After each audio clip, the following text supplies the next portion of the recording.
were some objects and some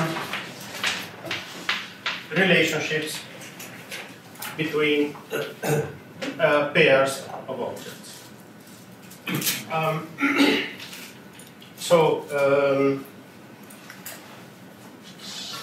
Yes, they could be proper relationships, so with a direction, or even just a connection, as we have seen last time, in terms of number of common elements between objects.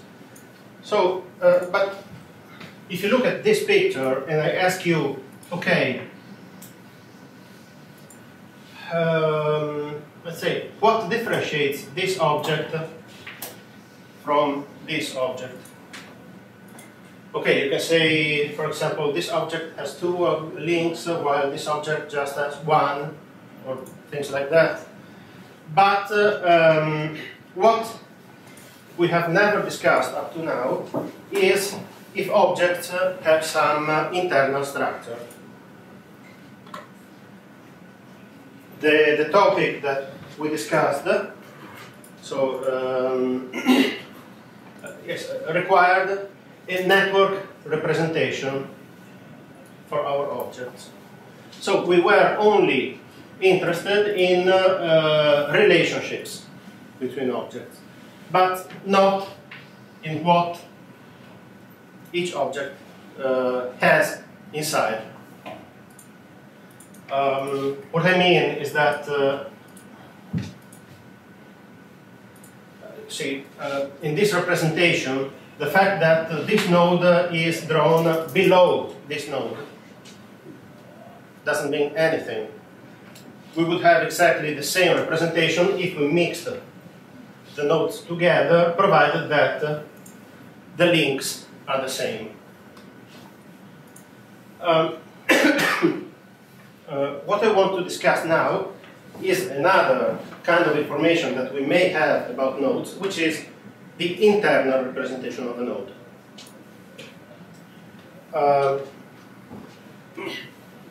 For example, suppose that these are people. So the arrow means, okay, he follows him on Twitter, or he sold him an item on eBay, or maybe it's a non-directed relationship, so this means these two are friends, and so on. Actually, these items also come with no relational information.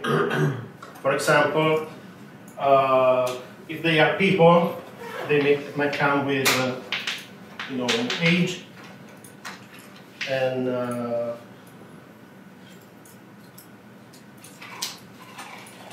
let's see. Okay, sex.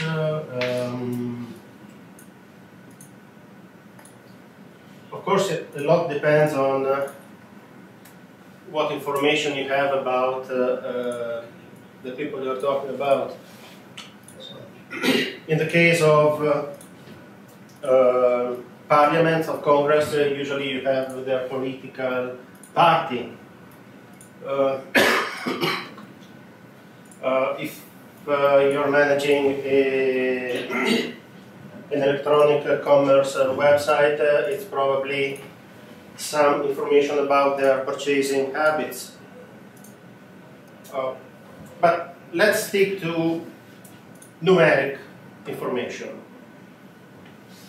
So age might be a number from 0 to 100, sex can be a number which is either 0 or 1.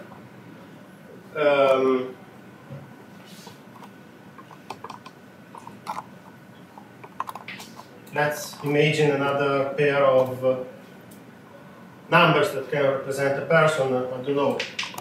It has very little meaning about purchasing habits, but suppose height or weight.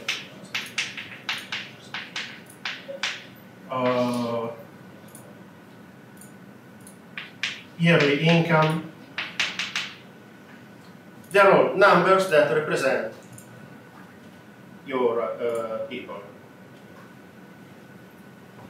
So now we consider a problem which is somehow complementary with respect to the previous one. So forget about the relationships. All we have about our objects is a set of numbers that represent them. In this case, so we call this an internal representation.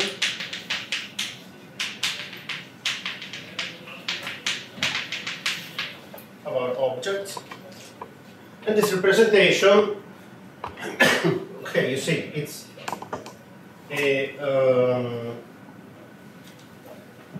it's given by a tuple, and let us assume that this tuple is made of numbers. So in general, our object can be seen as vectors in some vector space, where n, of course, represents the number of values, the number of numbers that represent each object.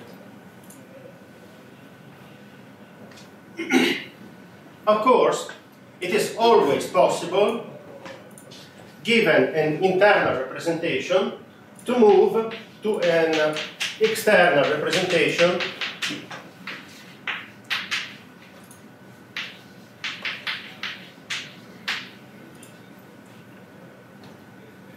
and what is a possible relationship between objects given their internal representation? For example, if we represent objects in a vector space, we can consider their distance. Okay, if we have two objects, V1 and V2, each represented by a tuple of n numbers. So actually V1 is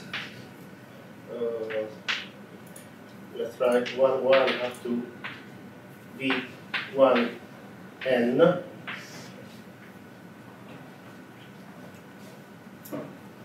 Okay, so the vector is actually an n tuple of numbers.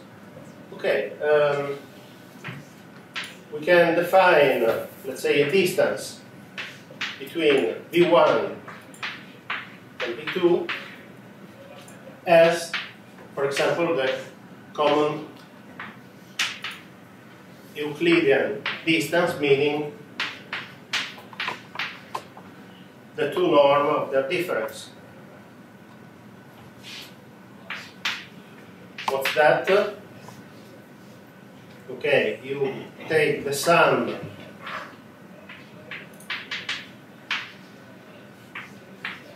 of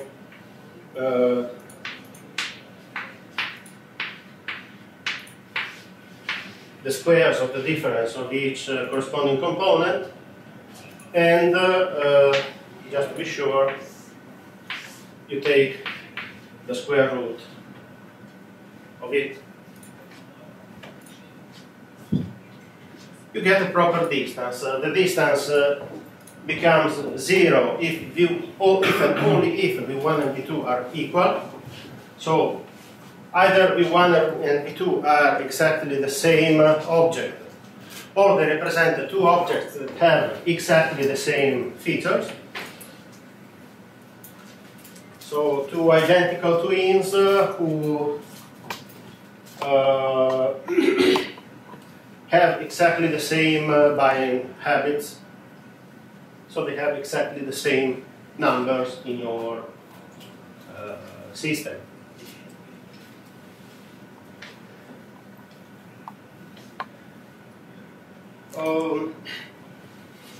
Okay, I think that the idea of Euclidean distance is okay for everybody.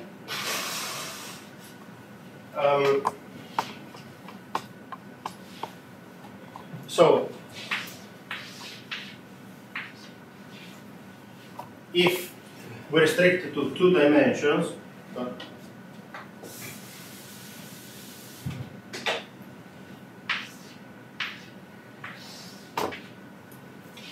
so for example, okay, we have 2 dimensions, so n is equal to 2, then B1 and B2 are represented by 2 points, or 2 arrows if you prefer, in this space, and the distance between the two is exactly the distance between these 2 points.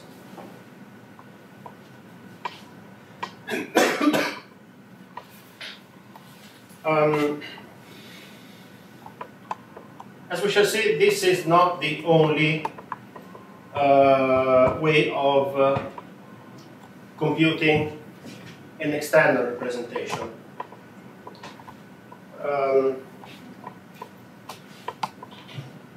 Let's see.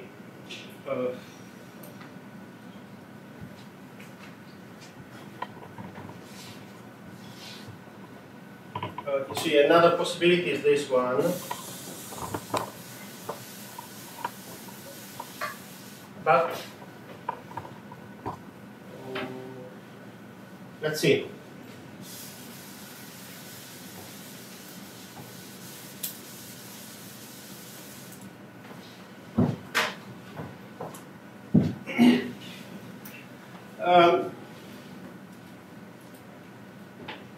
Suppose that we have we can define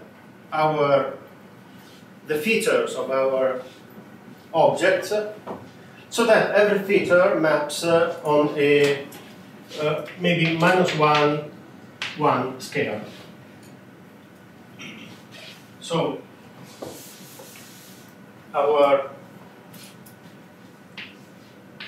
suppose that we can define our numbers so that vectors B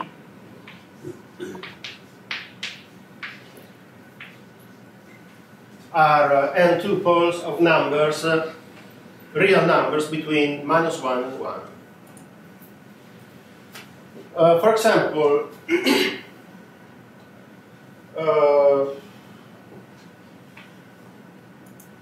I don't know, maybe age, rather than, you know, okay, it's a real number in the reals, and you can assume that it varies actually between you know, 0 and well, 100 is a lot for customers of e-commerce service. Suppose that we want just to distinguish between people who are young from people who are older, and let's put the threshold at 40 years, let's say. So let's go from 0 to 80. Okay, but when we want to describe our person, rather than writing directly this number, we do this.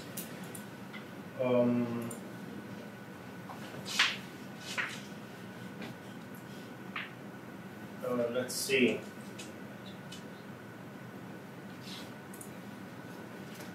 So suppose that age is our first feature. So the first feature of a person I, supposing that this is the age of person I, can be represented as, you know, the age of person I minus 40 divided by 40.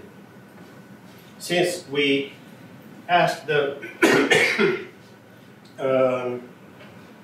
this number to be between 0 and 80, this feature is between -1 and 1. Okay, in a sense,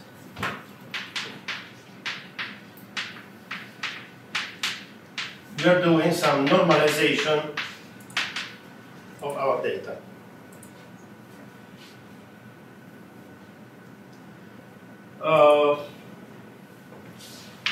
Okay, the second feature considers sex. Okay, sex, so the sex of person I is either male or female. So maybe we can say that the sex of person I, the representation of the sex of person I, suppose that we take it as the second element of the vector that represents our person, is -1 if the sex of person I is male, and +1 if is female.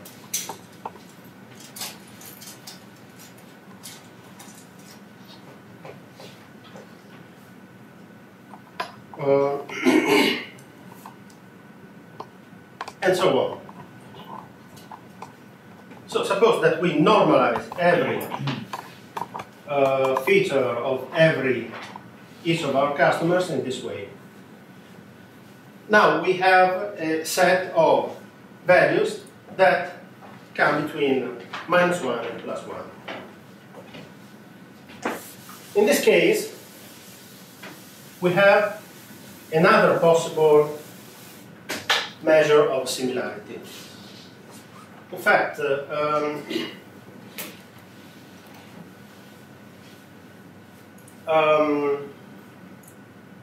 well, it's easy if you look at sex, for example.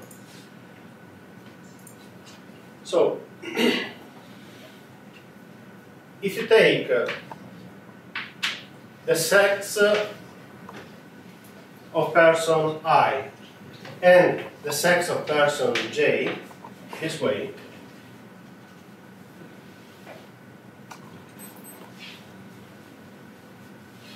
a measure of their similarity can be given by multiplying the two numbers.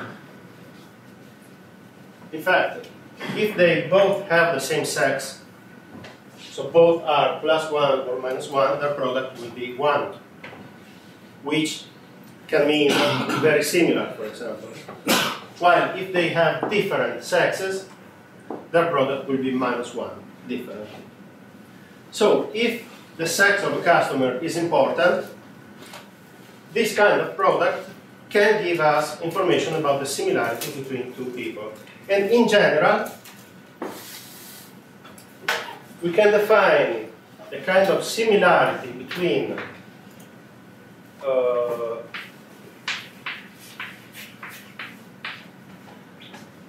two vectors v1 and v2 in this representation to be the sum for all features of the product of the jth feature of the first person and the jth feature of the second person.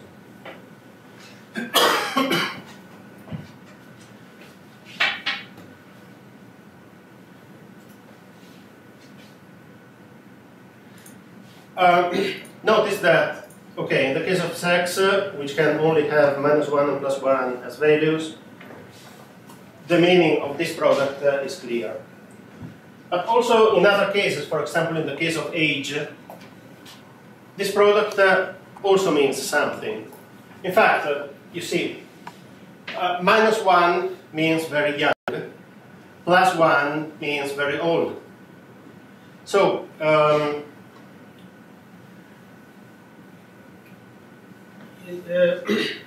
Of course, there are also intermediate values. For example, a person of 40 years will be 0. When we consider this kind of similarities that can range from -1 to +1,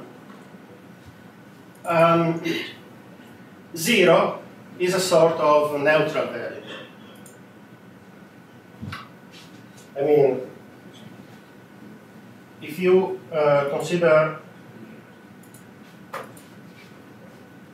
the jth feature of person 1, which can vary from -1 to +1. For example, it has a value here. And the same feature for a different person, which can vary from -1 to +1. At least maybe here. What's important for, I mean, the product of the two is equal to +1 only if both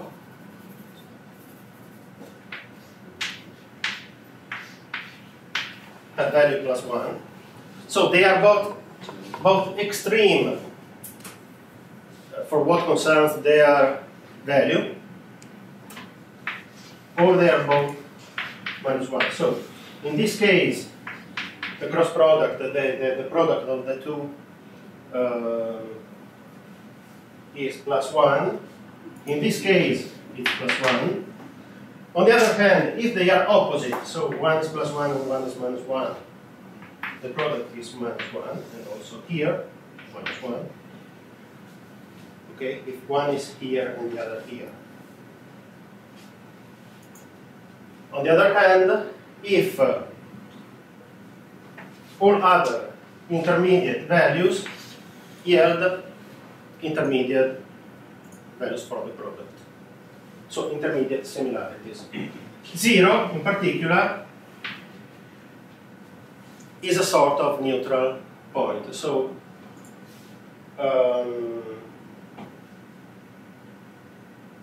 okay, it yields 0, whichever value the other person has. So of course we must be a little cautious with respect to the meaning that we give to things. But actually,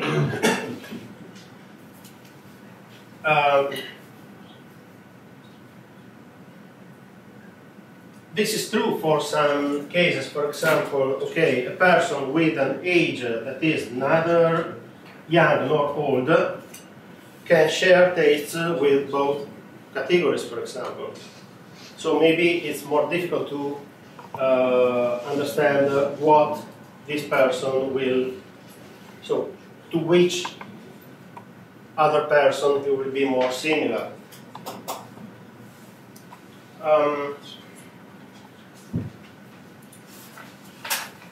Okay.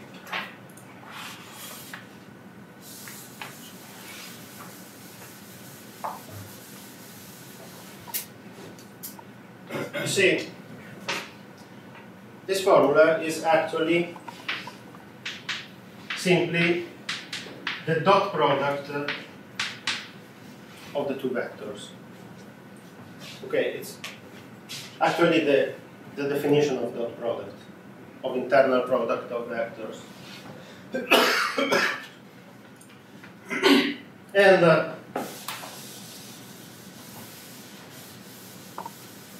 as you probably know, it also has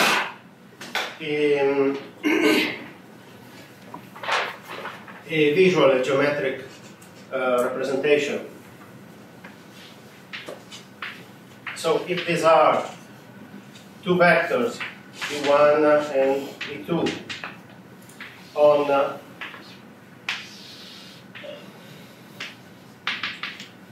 two-dimensional space,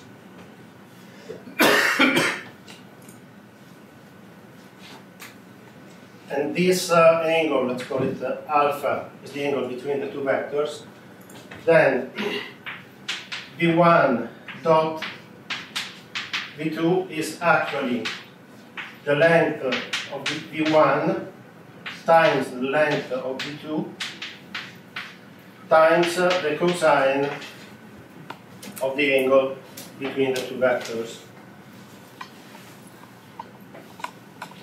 Cosine meaning that if the two vectors are collinear, then this is 1. If the two vectors are perpendicular, then the cosine is 0, right? So,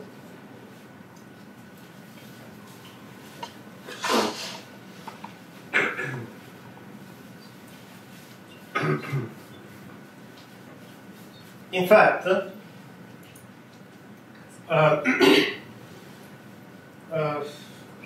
what we are most interested in when we consider our objects as elements in a vector space is the direction of these vectors. So, you see, consider this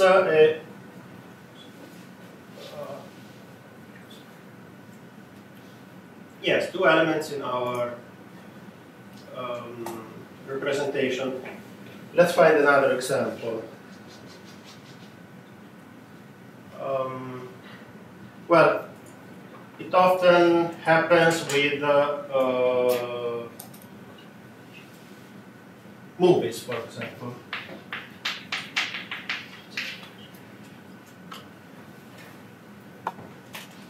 Very often, when you consider some, when you look at a website that recommends movies, for example, movies are rated with respect to different characteristics. One possible characteristic may be, for example, okay, it can be very serious, or on the opposite, who knows, very funny. Do you want to look at that movie to think, or to cry, or maybe you want to laugh? It's not the only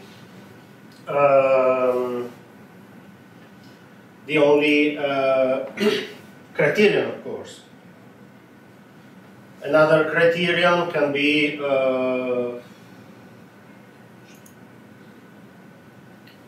okay, can you come up with some other criterion? Relation of the length. Yes, well, I don't know if you're not really rating the movie according to that. Something that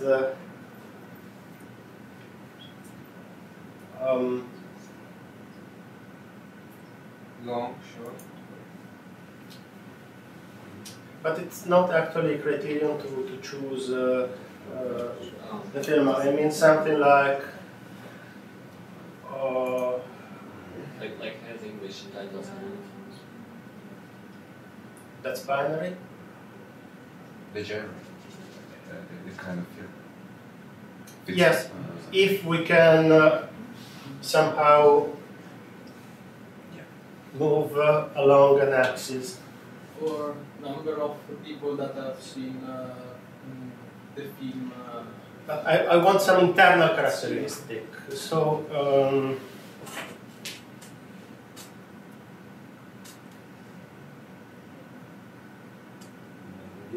I'm missing the English term actually.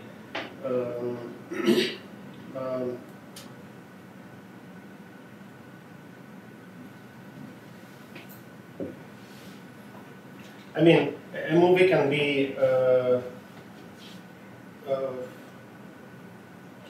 let's say, for example, it can be very light. You don't have to think a lot to follow it. Just watch, and okay, if you watch it, it will make you cry very easily or laugh out loud without having to think a lot about it. Or on the opposite, it can be sorry? Horror, I mean, scary. No, What I mean is that, okay, deep, let's say deep. Esatto. So, it's something that if you understand it, but you have to look at it, you have to participate in the movie. You cannot just eat popcorns and leave the movie go on. So, they are somehow orthogonal directions. I mean, you can have, I don't know, soap operas here. You cry very cheaply without having to think a lot about what people are doing on the screen. On the other hand, you can have very movies that amuse you a lot, but you need to understand the context, and maybe there are internal or hidden references to, I don't know if you want to suggest movies, but you can understand that a movie can go everywhere around here. Okay, people who like deep movies usually tend to the tragic aspects of life, so I expect most movies to be oriented on this, in this direction. But actually, you can find things everywhere. Okay, so suppose that a movie lies here and a movie lies here. Well, you see, in this case, what you are really, in order to classify well these movies, what you are actually looking at is the direction of this arrow.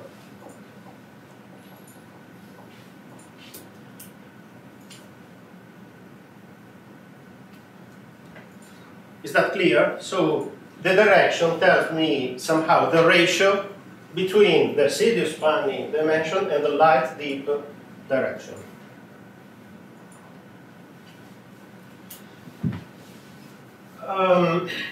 In this sense, movies that are on the same line but in opposite direction with respect to the origin are somehow as different as they can be. One is funny but deep, the other is serious but light. So they are very different. And in fact,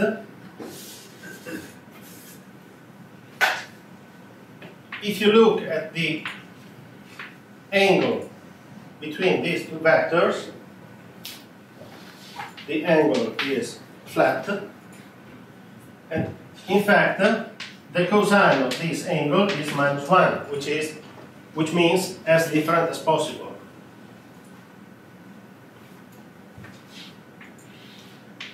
If you look at two movies that are at a right angle, one with respect to the other, you're saying, okay, their directions are orthogonal, so I mean, if I'm looking at movies here and I find a movie here, it will be probably irrelevant to me. The direction is orthogonal. Means that it aims at people whose interests are orthogonal to mine. Of course, it's just a modelization, so in fact, in this case, when we have a right angle, the cosine of a right angle is 0.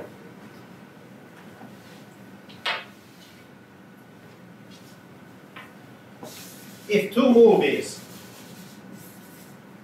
are perfectly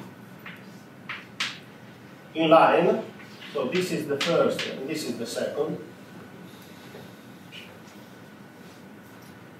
then, okay, probably this is a movie that you will like because it has the right ratio between funny and deep features. And in fact, in this case, the angle is 0, and the cosine of 0 is 1.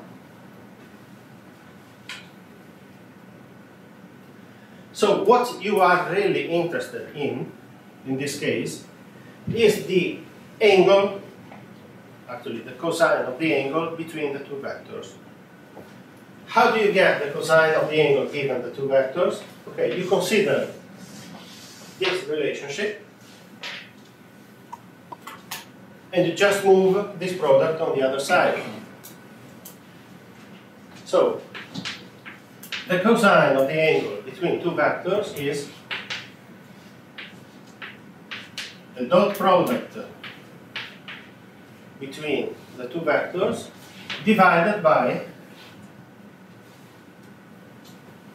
the product of the sizes of the two vectors. So the two norms, of course. We are always looking at Euclidean lengths. Times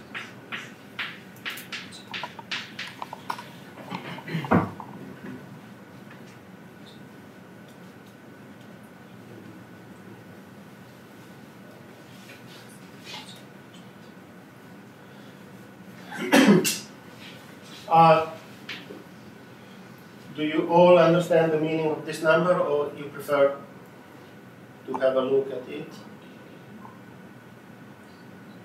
that okay? Okay. Well, actually,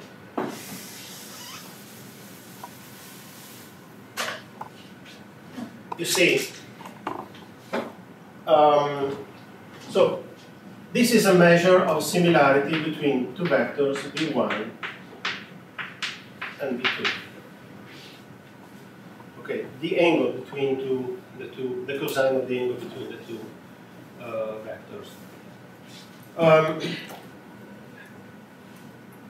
The dot product normalized with the size of the two vectors. Actually, you see, we can split this in this way. We can take v1 divided by its own two norm, dot product vector v2 divided by its two norm. So, if we use this kind of measure, what we usually do is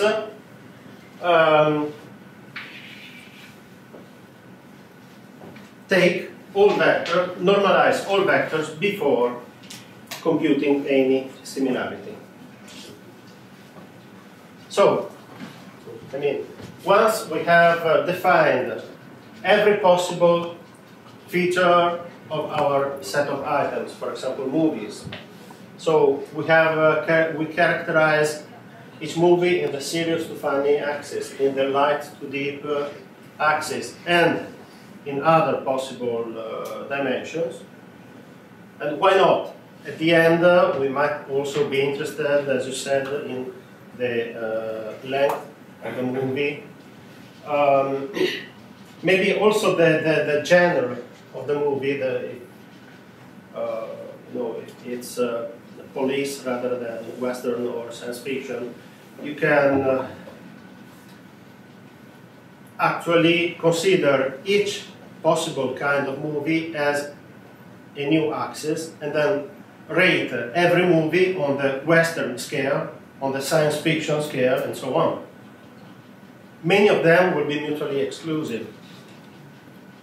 So you can probably find something better. And actually, the problem of putting too many ratings that are not independent of each other is important, and we shall speak about it later. Okay, so you define n values, n different scales for your object. Okay, you see, before I was restricting our scale from -1 to 1, which was to make directly compute a dot product. Actually,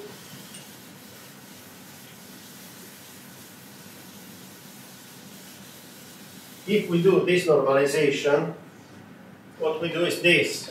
Okay. Let's take our vectors in Rn.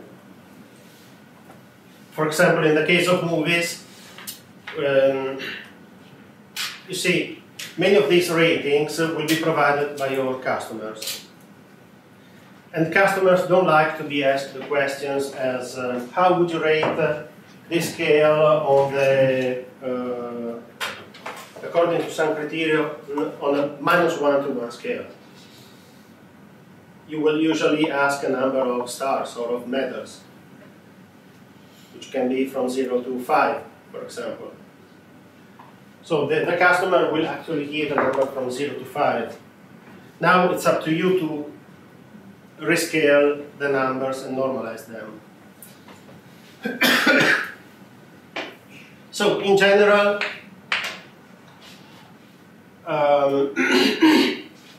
our objects are vectors in Rn with arbitrary values for each coordinate. Next,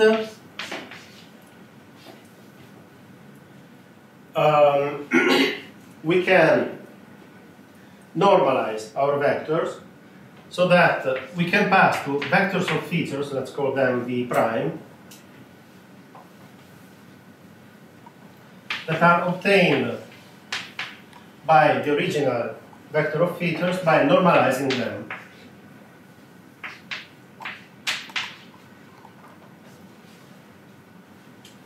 So divide each vector by its length. What you obtain is something that belongs to the n-dimensional sphere. Okay, all vectors have length 1, so in 2 dimensions, all vectors will lie on the circle of radius 1. And in general, if you have 3 vectors, you will have them lie on the surface of the sphere of radius 1 and so on. This normalization allows you to compute this kind of similarity by just multiplying, computing the dot product between the 2 vectors without having to normalize them. They are already normalized. This kind of similarity, for this reason, is also called the cosine similarity.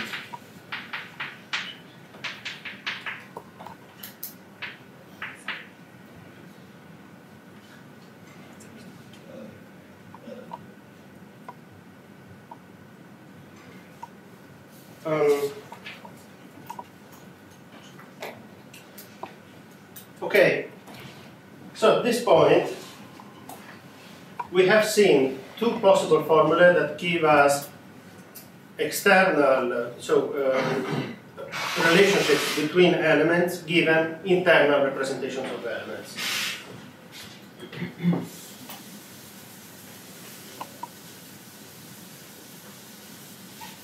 We had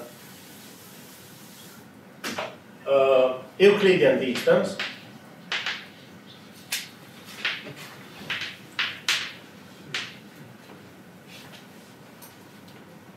where the distance between V1 and V2 is the 2 norm of the difference, and the cosine similarity, let's call it S, between V1 and V2, which is the dot product of the 2 vectors, provided that they are normalized over that. Okay. Of course, this is a distance, this is a similarity. They have opposite meanings. Here, in the top case, 0 means that the 2 elements are as similar as possible. They are equal. While a large distance means that they are very different.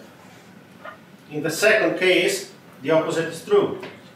1, which is the largest value that can be achieved by this, means that the two vectors are equal. 0 means that they are orthogonal, so they don't care about each other. -1 means that they are opposite, they hate each other in a sense. Okay.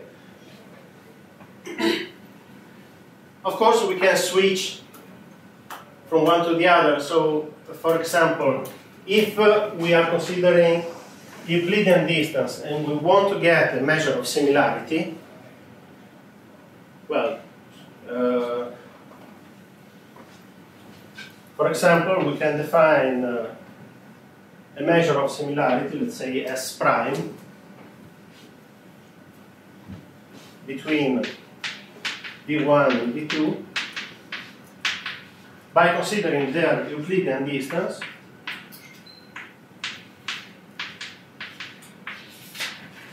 and maybe okay, taking the reciprocal, the opposite, okay, 1 divided by distance. This will be 0 if the distance is very large, infinite, and it will become infinite when the distance is 0. So we can easily switch from distance to similarity and the opposite.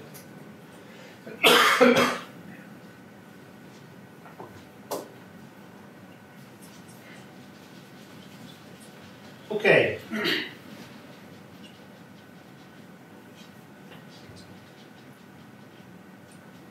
Well, so far, we are always looking at things that can be represented as vectors of physics.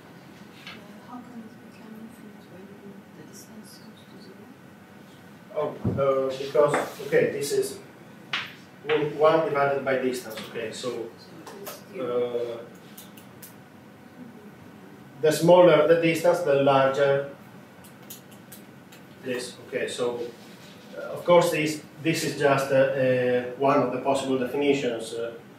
Maybe you have a representation so that distance is never larger than 20, for example. So if you take the similarity to be 20 minus your distance, you can have similarity.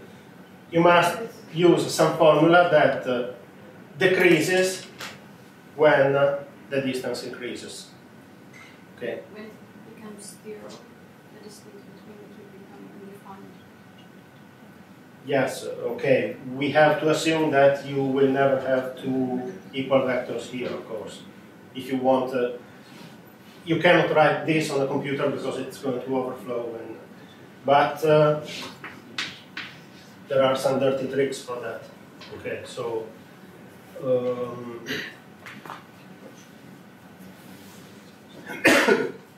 when you try to define similarity based on distance, usually you can experiment a few alternatives and look at which one is better for you. Now, in fact, one good property of the cosine similarity is that this is always, if we consider normalized vectors, then cosine similarity is always constrained between -1 and +1. So, for example, based on cosine similarity, it's easy to get a distance. It's called d prime between v1 and v2 just by writing 1 minus the similarity between v1 and v2. Well, no. Actually, this is bad because no, okay, that's right. So the distance will go between 0 and 2 in this case. Anyway, there are no precise definitions of distances given similarities and so on. There are many. You have to decide which one is good for you.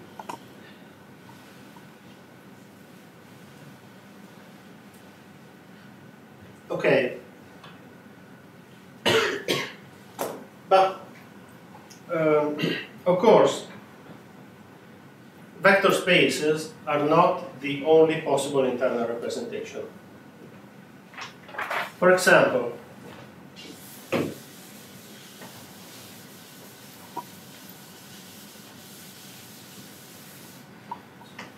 consider this. Let's remain in the domain of movies and people buying movies.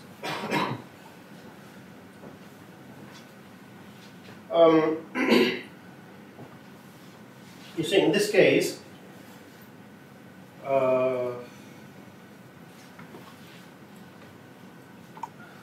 maybe you don't have any data about your customers. So suppose that, you know, today people are very concerned with their privacy. So maybe they are not going to give you any detail about their status, their age, their sex, and so on. They don't want to inform you about their private life in no way. Or maybe they accept to give you some data. For example, you need to be sure that they are above 18 years old, because otherwise you could not sell them anything. Or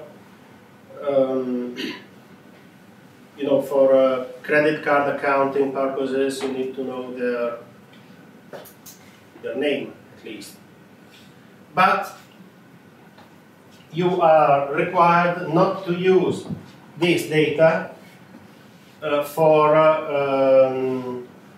in order to represent them, to make computation about their possible tastes and so on. You can only use them for accounting purposes. So, for you, a customer is just a name or an ID. But, for example, for every customer, you know which movies he already purchased. So, for you, a customer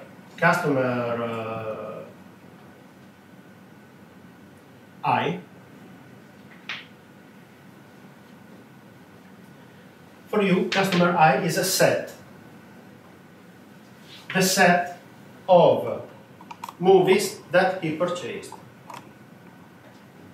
For example, customer 1 purchased movies 3, 7, and 10.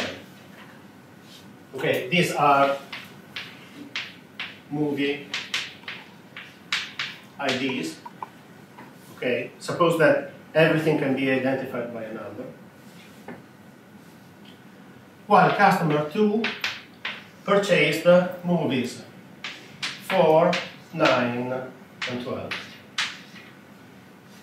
Customer 3, okay, 3, 4, and 5.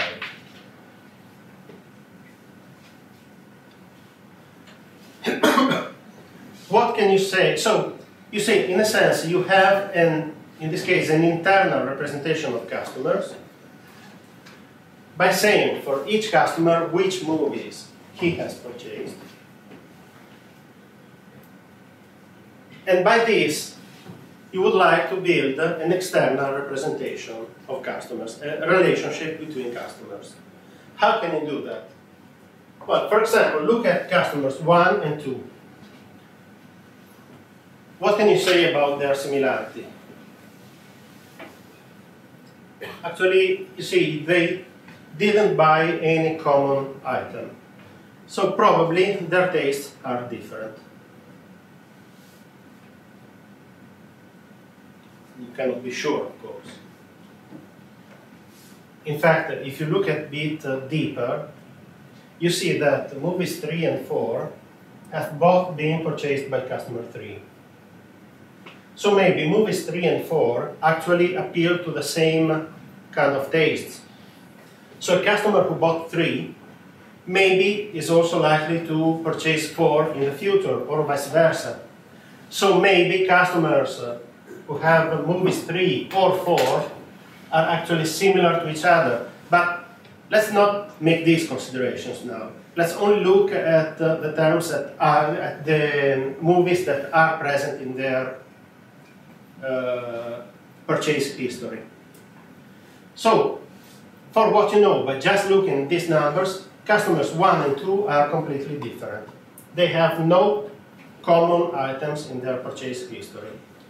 While customers 1 and 3 have some common items, 1, and customers 2 and 3 have some common item. Okay, let's put another common item between customers 2 and 3. Okay. So, if you want to look at the similarity between two customers, you can count the number of common items.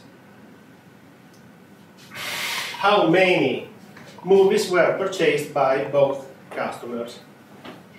So, what's, for example, the similarity between customer 2 and 3? You just compute the intersection between the two sets.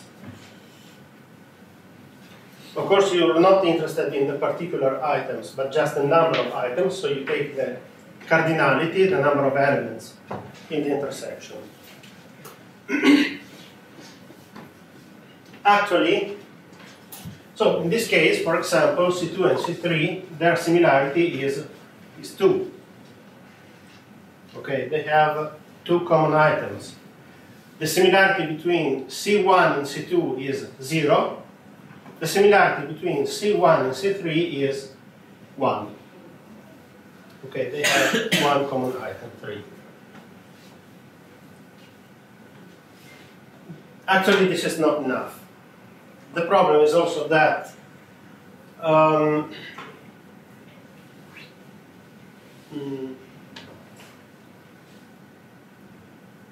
you see, maybe 2 customers have a very short purchase list. They are new to the system, they used it a few times. So, consider this case.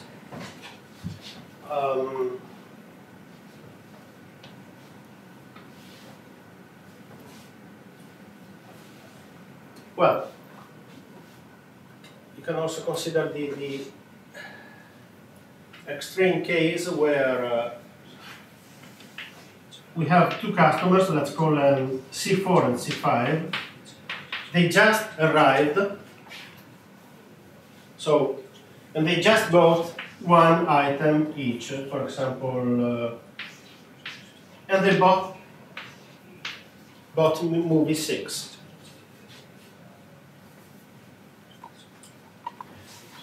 With this definition, the similarity between C4 and C5 is 1. They have 1 common element. So,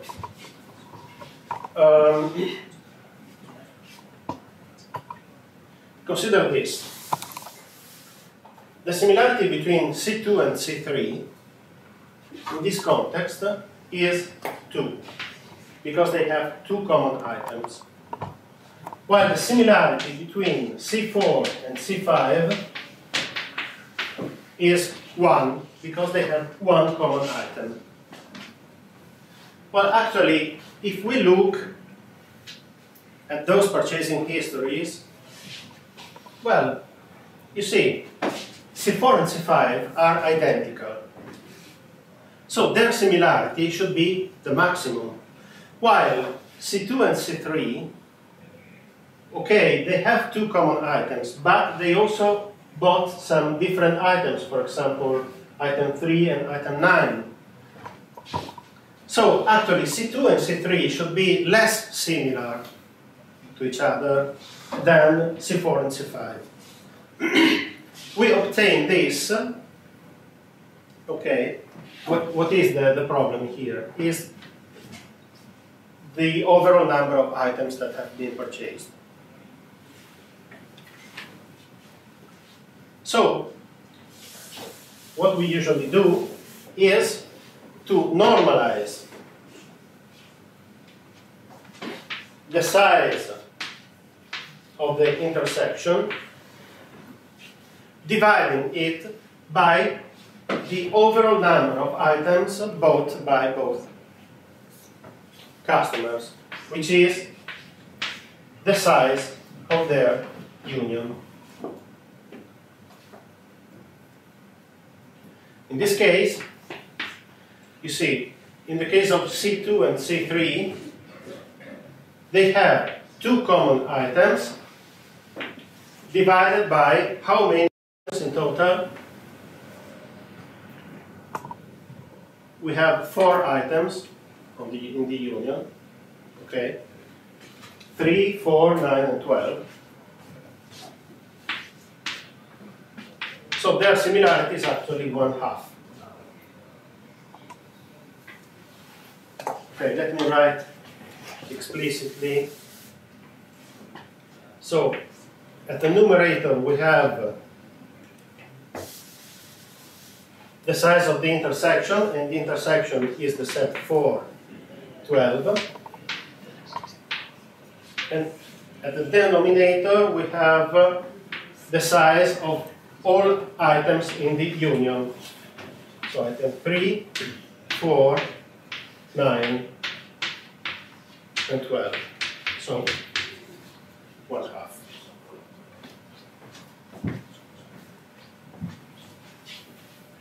On the other hand, the similarity between elements C4 and C5 is 1/1.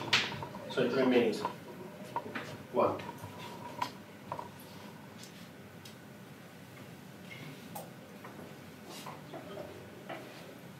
Okay, so if we represent our objects as sets, for example, we represent customers as sets of purchased items, then we can define a form of similarity by counting how many items have been bought by both, so the intersection, and normalize by the number of items that have been bought by either of the two customers.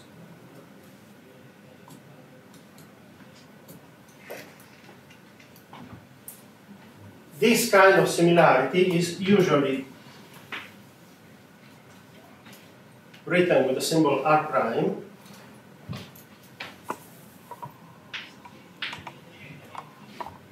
and it's called the Jacquard coefficient.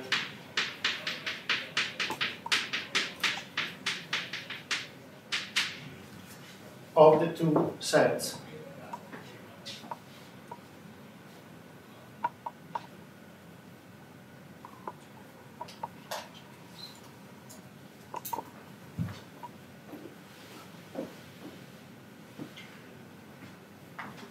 So,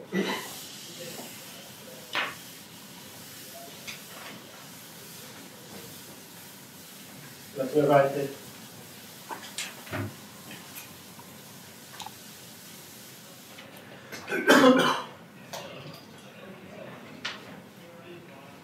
So let me write it here up. The Jacquard coefficient of two sets A and B is the size of their intersection divided by the size of their union.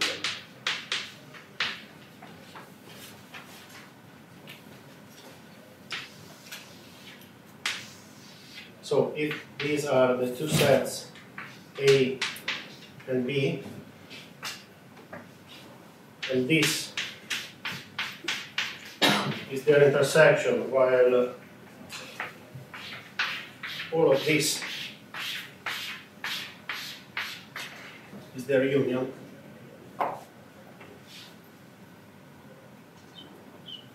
Okay, So it's clear the size of the pink part divided by the size of the blue part.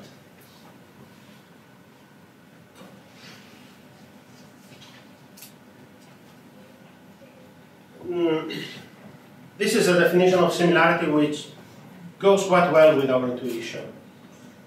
In fact, you see, if two sets are completely disjoint, so they have no common set, then of course the intersection is 0.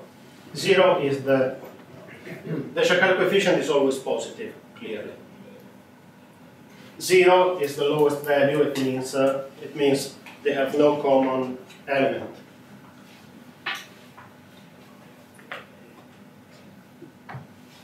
The largest possible value is 1 when the intersection and the union are equal. But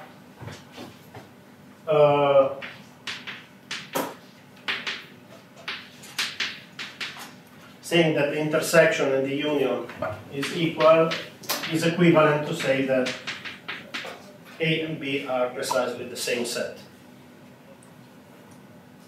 Okay. The opposite case, if this is A and this is B, is only one case where A and B are exactly the same set. So that the intersection and the union are exactly the same.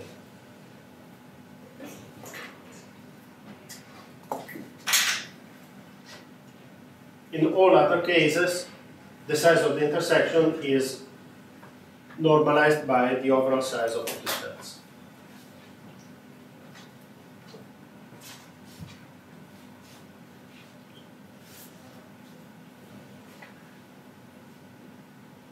Okay.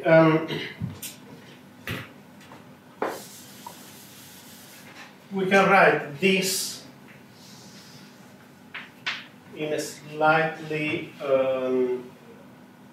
so you see, if A and B are large sets, you spend some time to compute the intersection. So you must look at both sets to see what elements are in common. Okay, so now you know how A intersection B. Now, what is the size of the union of the two sets? Well, actually, if you take the size of A and add to it the size of B, so you're counting all elements of A and all elements of B. You're actually counting all elements in the union. The only problem is that you're counting twice the elements in the intersection. So you just have to remove the number of elements in the intersection. So a trick to speed up the computation of the Shakar coefficient is okay, you don't need to compute the union. How did I see that the union of C2 and C3 has size 4? I didn't look at all elements. I just know that 3 plus 3 makes 6. I already knew that the intersection is 2. So the union must be 4. So in my mind, I usually use this to compute the Shakar coefficients. Okay.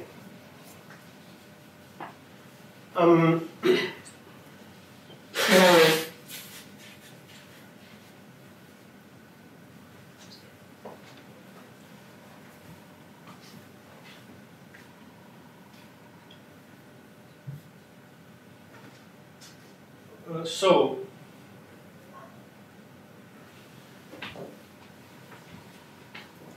okay, we have seen another possible internal representation of elements, of objects as sets. Actually, there is one important case where we can easily use these representations.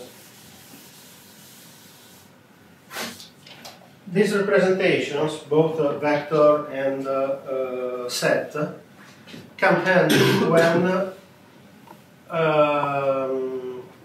you're working on documents. Suppose that your objects are documents. Documents are sequences of words, basically. So suppose that your aim is to find to tell something about a set of documents. First thing that you want to do is characterize these documents as elements of some space. So either of the vector space or sets. So start from documents. Can we see documents as sets? And if so, sets of what? Well, documents usually contain words. Can we see a document as a set of words? Well, of course we can. The question is, are we representing the document well if we represent it as a set?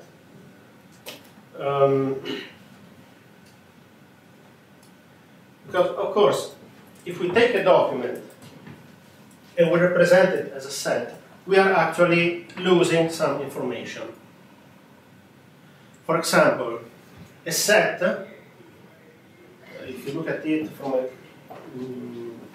an informational point of view, does not contain very important information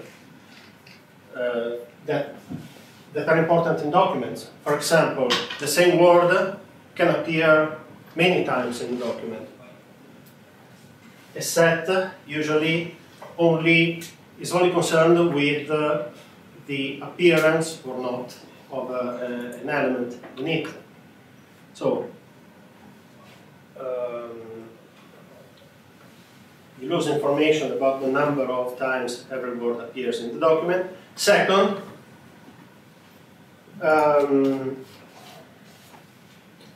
you lose information about the order of terms.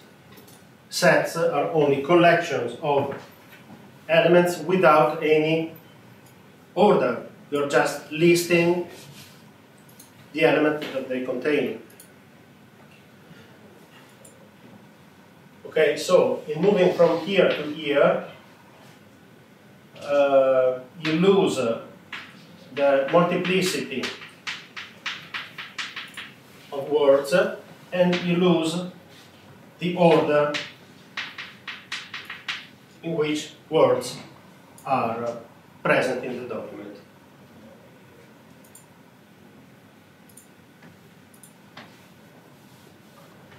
Which can be rather important in the context, because if the set is, I don't know, Alice, then it contains the word loves, and then the word Bob.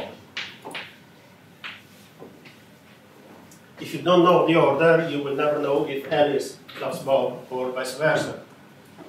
Okay, there are many cases where the context can be completely subverted by just swapping words. Anyway, you have at least you know which words are present in the document, and this is an important indication. For example, if you want to know what topic the document is about. If the document contains the word Java, it's probably about programming, and so on. So the first possible representation is of documents as sets. So you can, given some document, transform each document into a set. Well,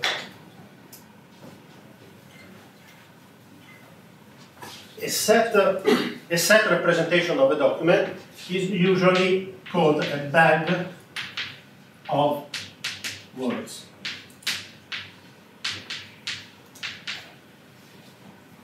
a bag of words model of a document is a set.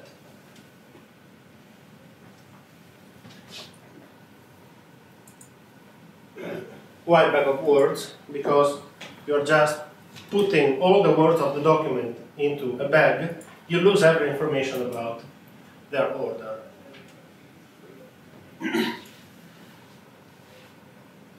Okay, how do you convert a document into a set? So suppose that you have an email or a Word document and you want to convert it into a set. Okay, what are the steps that you need to do, starting from a document? First, you are interested in the printable words of the document. So everything that is not printable, control characters, new lines, HTML tags, if you are working with HTML and so on, can be removed. So you remove non-printable characters, non-printable items, non-printables.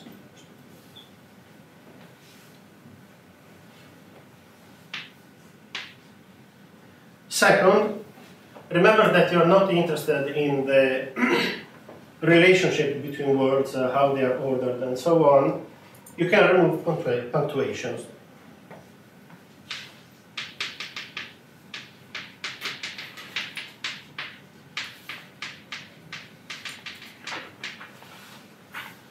Stops, commas, columns, semicolons, and so on. So, after you do this, your document is just a sequence of words. Actually, another step, maybe you want to capitalize everything. So convert all lowercase characters, letters into uppercase letters. So that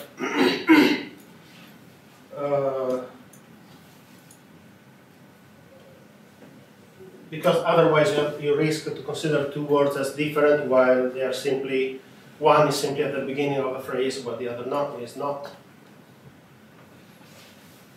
Okay, this is the easy part.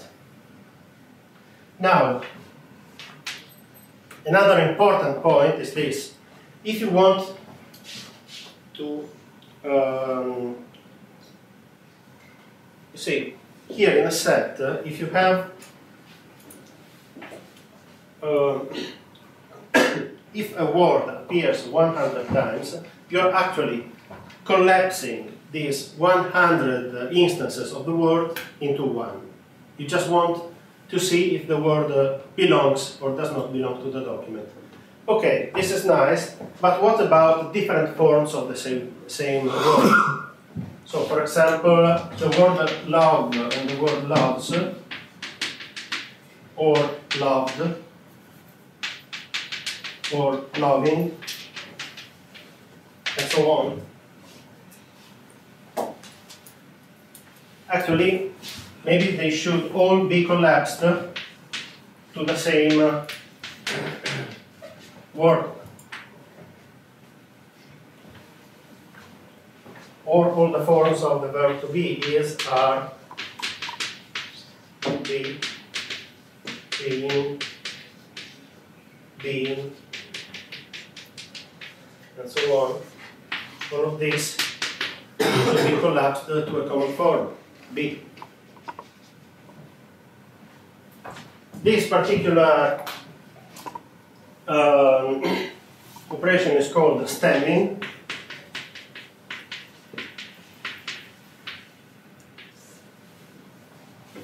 Because you're going to find the root, the stem of the word, which is quite easy in some cases, difficult in others. Of course, you need a little knowledge of the language. You see, all the previous steps could be done independently of your knowledge of the particular language that was used. you only needed to be able to distinguish between letters and other symbols. Here you need a little knowledge of the language, and of course there can be ambiguities.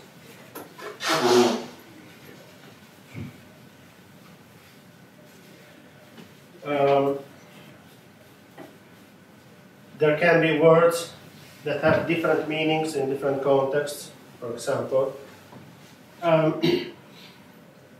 So it's not always easy to find a common form for each set of words.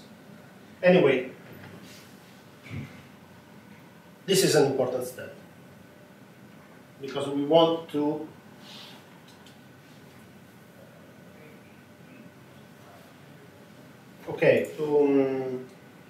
collapse together words that have the same meaning, that only differ because of their grammatical context in the phrase.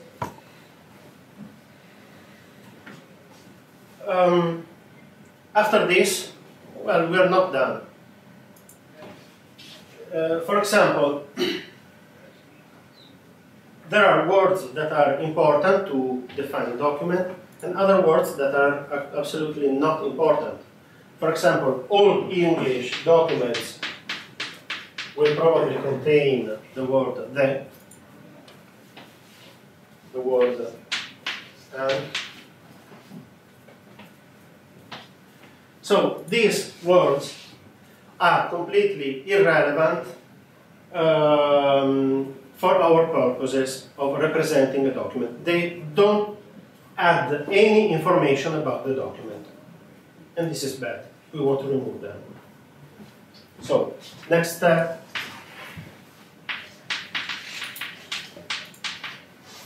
Let's say remove stop words.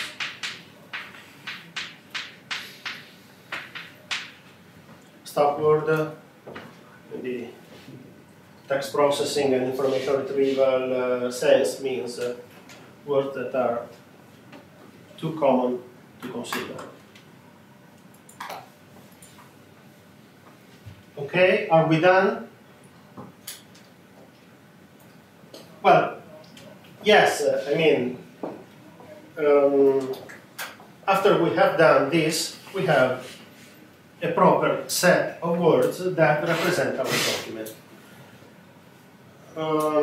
The final step actually is more a computational one. When you store this document, you don't want to store each term in its representation with letters, okay? If you find love, not this, but this word in a document, you're not going to put the letters L-O-V-E in the representation of the document. You will build a database where love will receive a numeric ID and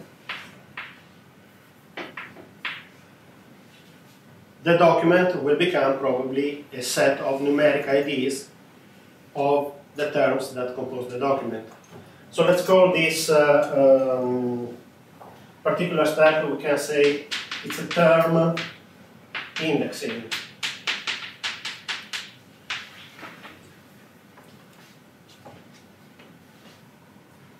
I mean, as long as you keep parsing documents, every time you find a term, you add it to a collection of all terms that you have found up to now, each having its ID, maybe just its position in the list, and then this set, the set that represents the document, will actually be the list of IDs of the terms that compose the document.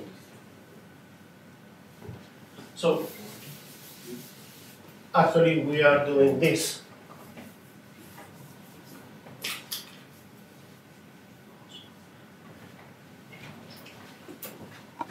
after we have done this, the document becomes actually a set of numbers.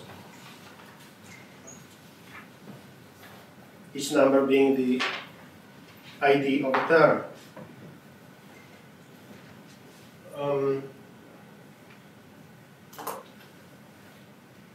Let's see.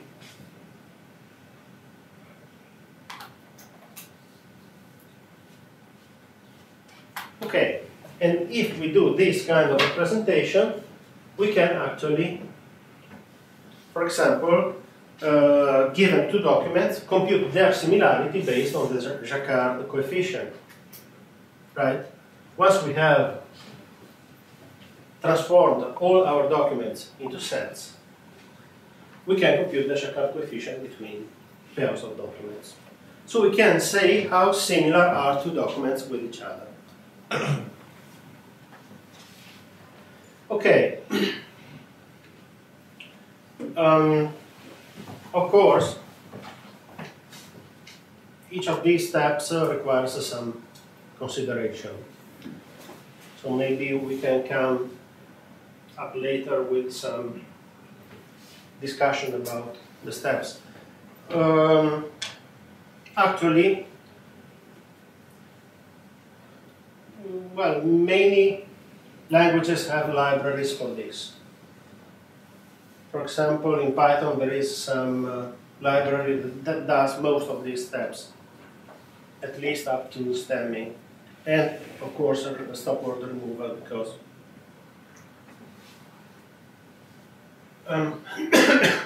maybe we should see something in the laboratory. Okay, this can be done if we want to get to a back-of-word representation of documents. Okay, represent documents as sets.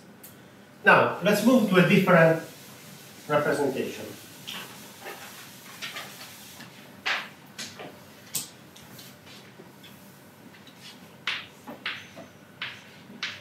Can we represent a document as a vector in a vector space? The idea is yes, by doing something very similar to what we have done before. So suppose that we do all steps up to stemming.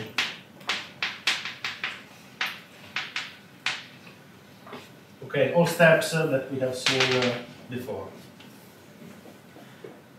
After stemming, we have a list of terms that appear in the document.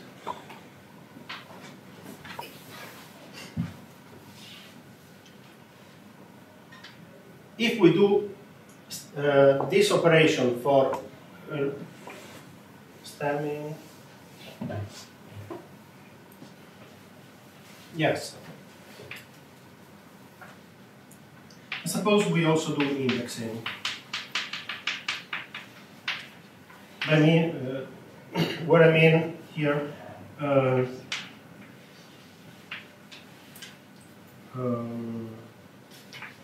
collect all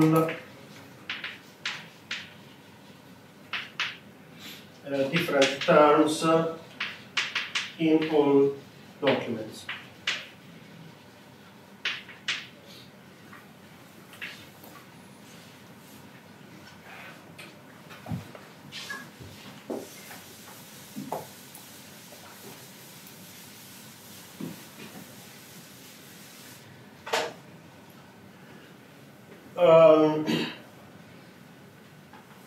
By this I mean that we start with a collection of documents and we create, using this, a collection of terms.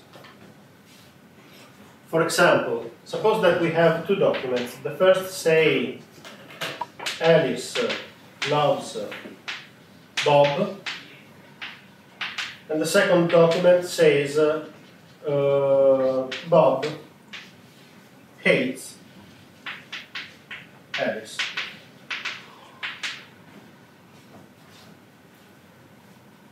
Okay, soap opera, very shallow and sad. So, the term collection in this case would be Alice, love, Bob. Okay, so we just examined all terms in all documents. Alice, love, Bob. Bob is already present. Hate. And Alice is already present. So, the overall set of terms used in all our documents is this.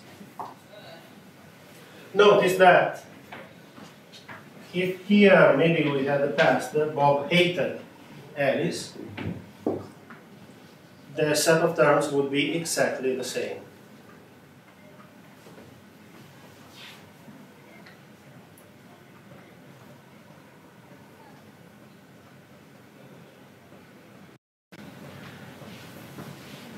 Okay.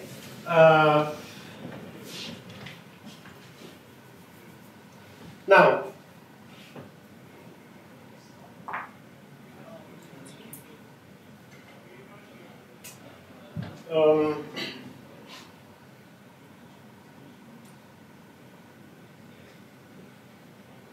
okay. Let's say that the truth is that Bob loves. I don't want to introduce another. Okay. Bob only loves Bob. Now, so you see the third document does not add any term here. Now, by looking at all documents and building this list of terms, we can compute this quantity, let's call it Nij, defined as number of occurrences of term J in document I. Remember, now we are not speaking of bags of words, we want a vector representation. In this case, we want to also use another information, meaning the multiplicity of the occurrences of the word. Nij, number of occurrences of term J in document I.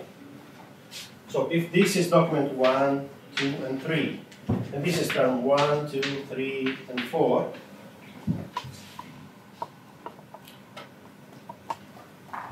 you have, for example, number of occurrences in document 1 of term 1 is 1.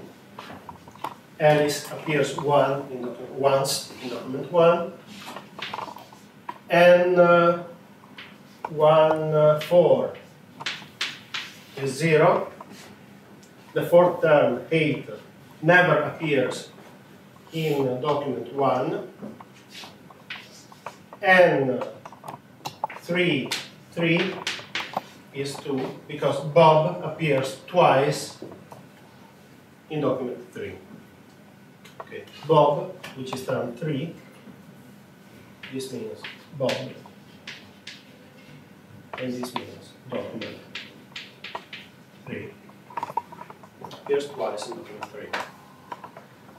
So we can count how many times a term appears in a document.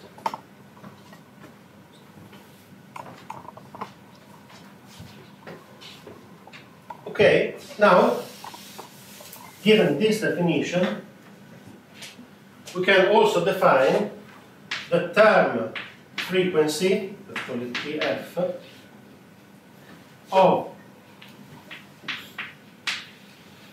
term J in document I as the number of appearances normalized by the size of the document. So TFij is Nij divided by the number, the overall number of terms in the document. Overall number of terms in the document that we can define by, well, there are many ways, of course. Let's call it, okay, this set is called T, the set of terms. So we can just divide for all k from 1 to number of terms of n I k.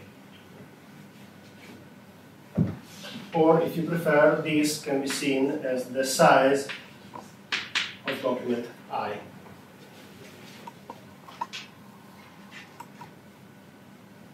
So this is how many terms does the document contain.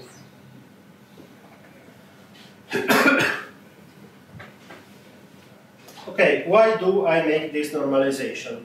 Why don't I want to consider directly the number of terms, the number of appearances of term j, but I divide by the document size?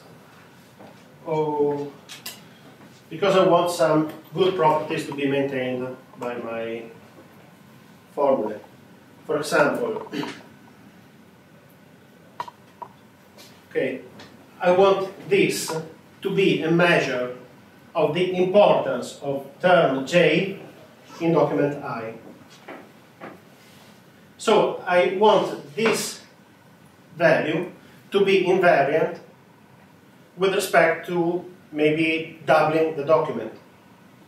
If I take the document and I write it twice, so I create a new document that is simply 2 copies of the first document.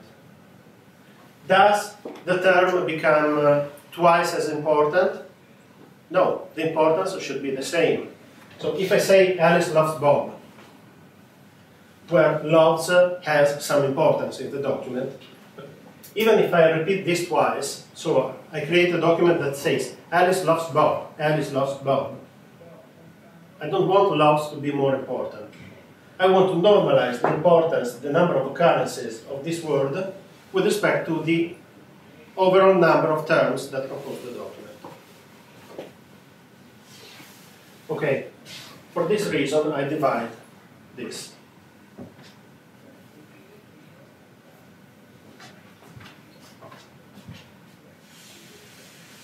Okay, so, and we can call this definition as term frequency. This is YTF.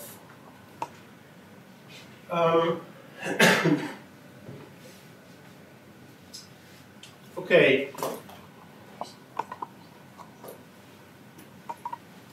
So,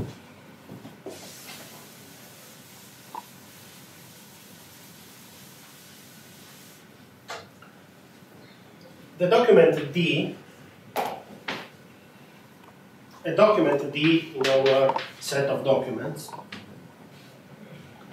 becomes a vector where every element of the vector is a term frequency. So we can represent the document I with the vector di, which contains the term frequency of term 1 in document I, the term frequency of term 2 in document I, until the term frequency of the last term t in document I. So we actually represent the document as a tuple of real numbers.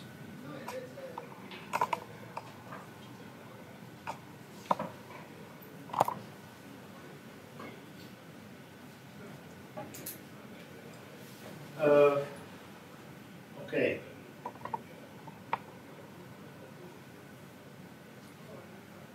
Now,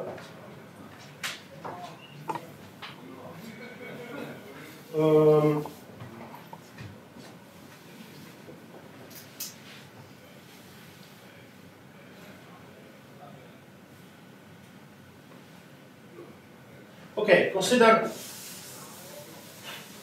this document. Okay, we have Alice loves Bob, but Bob hates Alice.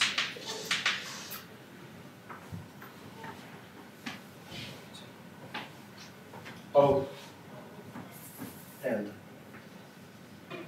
which is more common. Okay, as I said before, this word does not have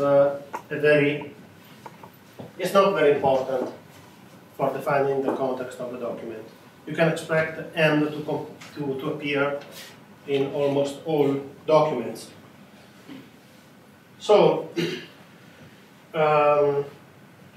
actually it's a bit late now. Okay, we'll see it at the beginning of tomorrow's lesson. In the back of words case, when we wanted to represent the document as a set, we just removed this word. Actually, we can do better. Since we have an idea of how many times a word appears in a document, we can evaluate the importance of a word by looking at how often it appears in documents. For example,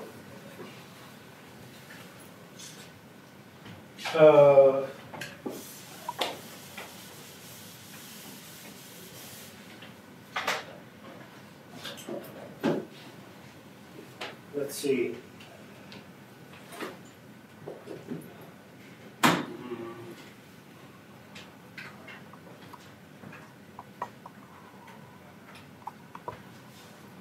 You can define, so if D is the set of documents,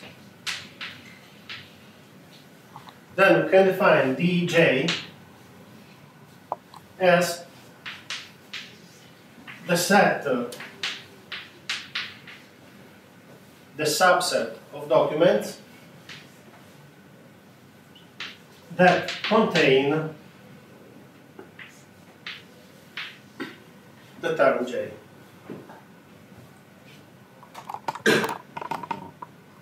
Okay.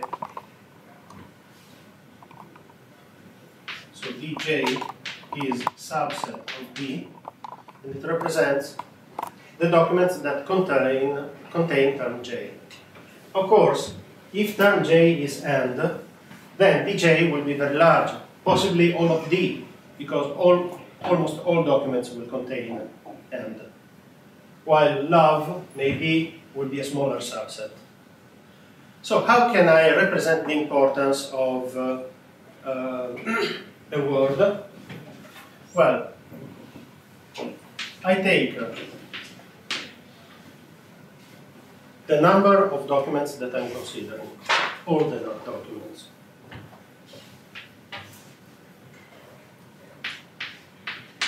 I divide it by the number of documents that contain J. Of course, this ratio will always be larger than 1. Okay, dj is always smaller than d because d is our universe.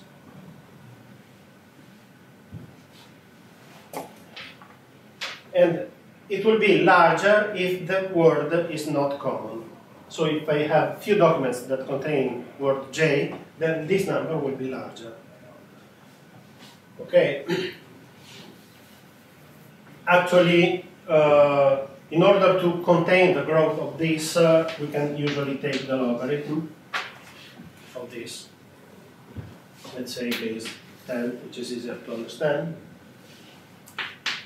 And we call this the inverse document frequency of term J, IDF.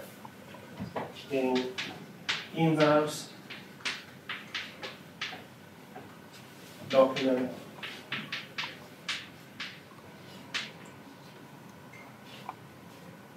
okay. It's a frequency because it's a ratio between a subset and all documents. It's inverse because it actually reverses the usual definition of frequency. A frequency is usually size of the subset divided by the size of the universe. So this is the inverse. Because I want something that grows, that is larger, when the term is not common. And I want something that is small when the term is common. You see that if the term is so common that it appears in all documents, so that dj is equal to d, then this ratio is 1 and the logarithm becomes 0. Okay, so the inverse document frequency is 0 if the word appears in all documents. Of course, I assume that the term appears in at least one document. I don't want this denominator to be 0, but of course, if I'm considering the term, it means that I have seen it in at least one document. So this will never, the denominator will never be 0. So we end up with the so-called TF times IDF vector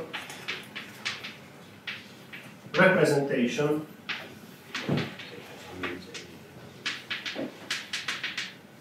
of documents, where a document is represented by a tuple with one number for each term, where each term entry is the product of the term frequency of the term within the document times the inverse document frequency of the term times IDF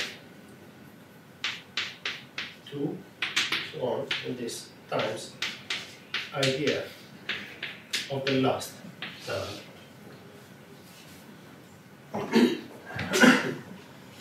You can notice that, this is important, term frequency always depends on the document and on the term. It has two indices.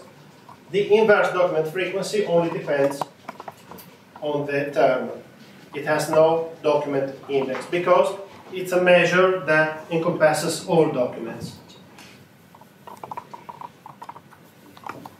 Okay, so this is called the TF-IDF representation, please. Can I use different byte for the numbers? Different bytes?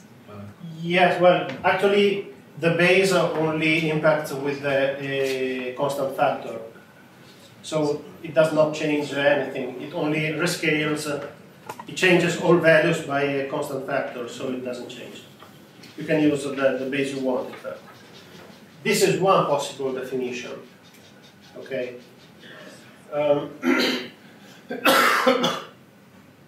Maybe tomorrow we will see why a logarithm, or next Monday why a logarithm instead of any other function. Basically, it's because the logarithm tends to flatten down when the argument grows. And this means that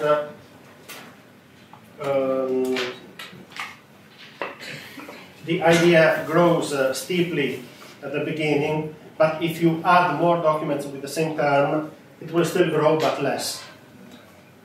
So it has a flattening